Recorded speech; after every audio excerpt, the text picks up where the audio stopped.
কি কাজে লাগে মুরব্বী? খাই হ্যাঁ হ্যাঁ, হ্যাঁ এটা খাইলে লাভ কি? কাঁচা খায়? যারা দেখছেন অনেকেই চিনেন, অনেকে চিনেন না। এটা হলো কাঁচা হলুদ,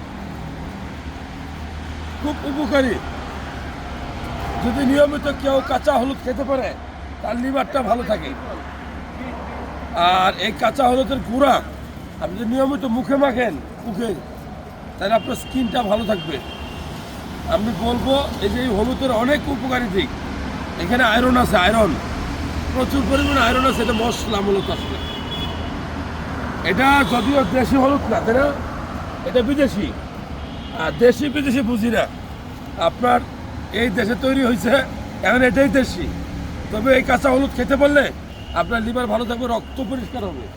আর আপনি মুখে মাখাইলে, হাতে মাখাইলে স্কিন সুন্দর থাকবে। ভালো লাগলে শেয়ার করবেন।